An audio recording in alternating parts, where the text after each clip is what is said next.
I'm at home right now, and there's no sign of my husband. It feels like he's lying to me. Let me explain. My name is Ashley, and I was pregnant with our first child in our second year of marriage, with just 1 month left before my due date. I was 9 months pregnant. I was excited about the baby, but also nervous about giving birth and being a first-time mom. I had planned to go back to my parents' house to get some help for a while, and I mentioned this to my husband earlier in my pregnancy, but I think he forgot, so I brought it up again today. As we were watching TV, my husband casually said, "Oh, going back to your parents. I think you mentioned that. If you're going, just go. I won't have any trouble without you here." I was shocked by his careless attitude, but I didn't want to argue, so I let it go. Well, I'm going back this weekend. I'll be giving birth next month, and I plan to stay with my parents for 1 or 2 months. I'll be back in about 3 months. Please make sure the room is ready for the baby. He responded, Yeah, I would have done it anyway, but I can see you off this weekend. I have to work. I was disappointed. I had hoped he would at least come with me to the train station, but that hope was crushed. I knew he was a workaholic and often worked on weekends, but I wished he could think about how hard it is for many months pregnant and carrying heavy luggage. While I understand that he's busy, I still feel lonely sometimes. I don't want our baby, who's coming soon, to feel lonely too. Lately, I've been anxious about whether we'll be able to raise our child together like this. It's not just my child, it's ours. When did my husband become so distant? With these confusing emotions, I started packing my things. Since I was getting ready to go back to my parents' house, I decided to send my luggage, except for valuables, through a delivery service. I had hoped to welcome our baby into a clean house, so when I started maternity leave early, I cleaned everything from top to bottom. They say pregnant women get a nesting instinct, and I definitely felt that. I set up the baby's crib and made space for our new life as a family of 3-4 when I returned in about 2.5 months. But my husband didn't seem to care. He kept messing up the areas I had cleaned. Maybe I cleaned too early, but he acted like he was still living alone. He'd leave half-finished bottles of drinks lying around and cardboard boxes from online orders everywhere. Now that I think about it, I've never seen him cook or clean since we got married. Despite my efforts to tidy up, the house only became more cluttered, and I started worrying about whether it would be okay while I was gone. The weekend arrived quickly, and I left for my parents' house. My husband, as usual, went to work without even seeing me off at my parents' home. We kept in touch pretty well at first. We exchanged emails daily, and I'd call him every few days, but soon, he started answering less and less. When I asked why he wasn't picking up, he'd just say things like, "Oh, I've been busy," or "Not really." I joked, "You're not cheating on me, right? I've heard some men cheat when their wives are pregnant."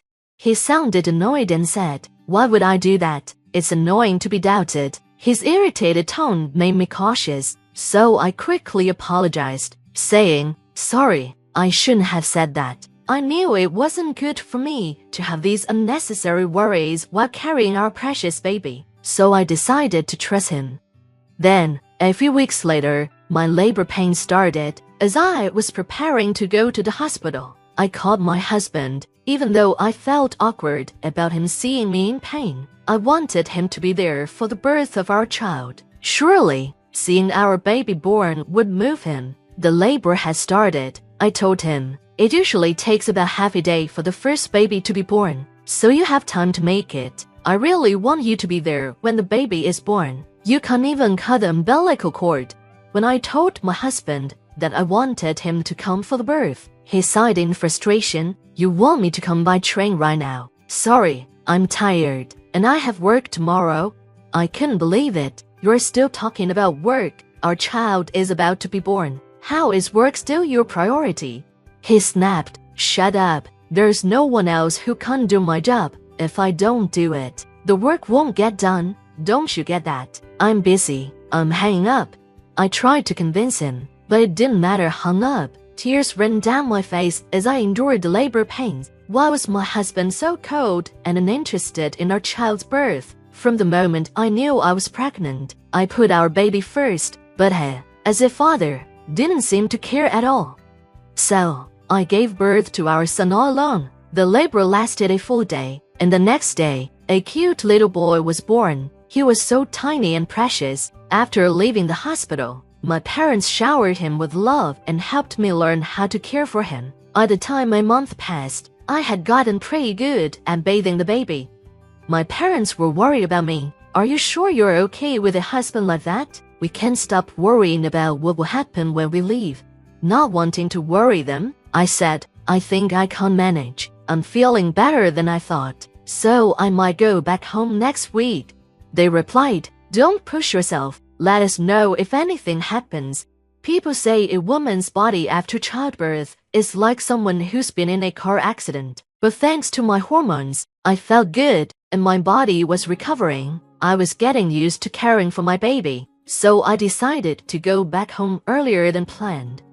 During my time at my parents' house, my husband hardly contacted me. Even when I sent him photos and videos of our son, he didn't seem to care much. I figured maybe he'd feel like a father once he actually spent time with the baby. That thought kept me going as my parents drove me back home. I didn't tell my husband I was coming home early, but since it was his day off, I expected him to be there. I wondered how he would react to seeing our baby for the first time, with our child like our home. After a long drive, we finally arrived. I was carrying my baby, while my parents brought in the luggage. When I unlocked the door, the house was dark and silent. We're home, a bit early, but we're back, I called out, but there was no answer.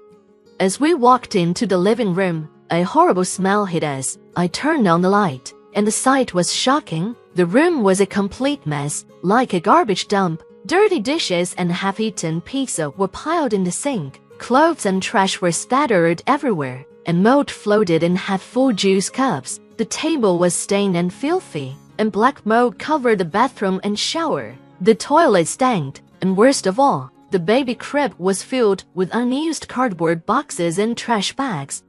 I had asked my husband to keep the house clean to welcome our baby, but it was anything but clean. I was in disbelief. We can't live in this filthy place, and especially not with a baby, I said, upset. My parents were furious and searched the house for my husband, but he was nowhere to be found. Where could he be on his day off? I wondered. He often claimed to work on weekends, but now I was starting to doubt whether that was true. His job doesn't pay extra for weekend work, and the company usually follows a normal schedule. It seemed suspicious. Let's try calling him, I suggested. We couldn't stay in the dirty house any longer, so we stepped outside, and I called my husband. He didn't answer the first 2 times, but finally paid up on the 3rd try. Hey, where are you right now? I asked. I'm at home, sleeping. Why? He replied.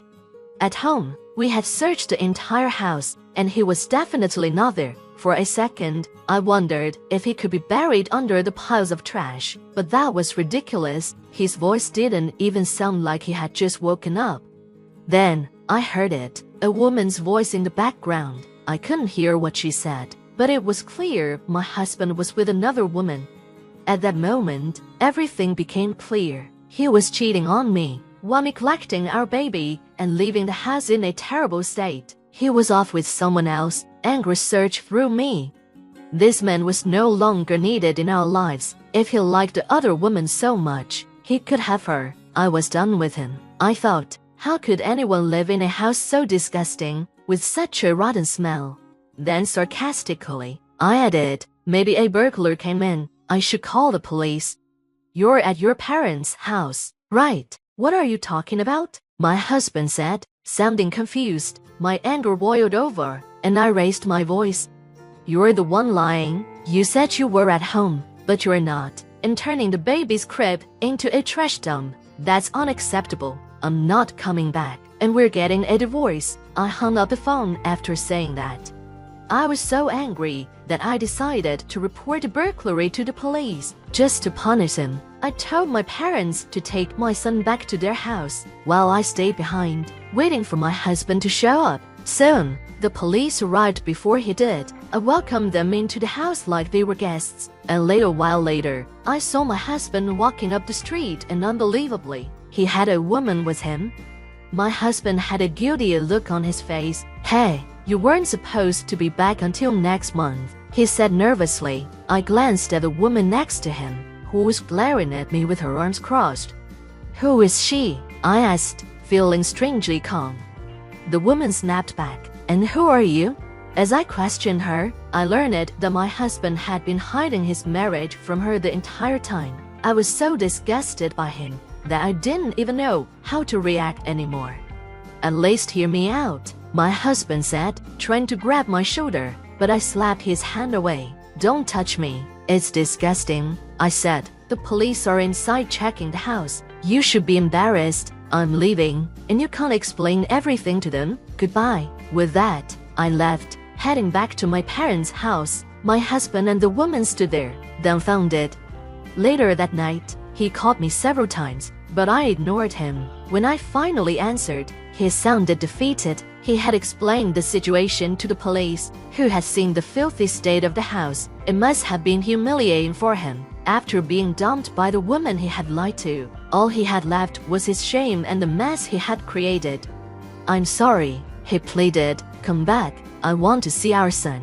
If he really meant it, he should have come to my parents' house. Thinking that a phone apology could fix everything just showed how terrible he was.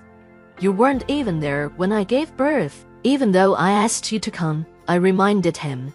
"I thought you knew I would," he mumbled. "I'll clean up the house. I can't do anything without you. I need you." I could hear him getting more desperate as I refused to forgive him. "It's not happening. If you can't handle the house, have that woman help you."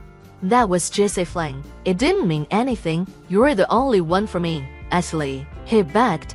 "A fling? You were with her every time. You claimed you had to work overtime," I snapped. After pressing him, my husband finally admitted that he had been cheating on me with several women. He had reconnected with at a friend's wedding. He was a complete scumbag. "There's no point in talking anymore," I said, feeling disgusted. His desperate apologies made me feel sick. "You disgust me. Were you really planning to touch our son with those hands? Unthinkable." "I won't do it again. I'll come pick you up right now. I want to see you and our son. I'll prove I'm serious. Let's go home together," my husband said, sounding determined. I couldn't believe what I was hearing. What was he thinking? At this point, I couldn't trust him anymore. "There's nothing left to talk about. I'll raise our son on my own," I replied firmly. "Ashley, please forgive me," he started to say, but I hung up before he could finish. The silence after the call ended felt hollow, and just like that, our short marriage was over. It's been half a year since then. I decided to start working again, relying on my parents for help. Once I save up enough money, I plan to move out and live with my son on our own. I'm still in the middle of divorce negotiations, mainly to make sure I get alimony. My husband, who doesn't know how to live on his own, is struggling. He eats out most of the time, and his house is a mess, but that's not my problem anymore. Now, I'm focused on doing my best for my son and giving him all the love he deserves.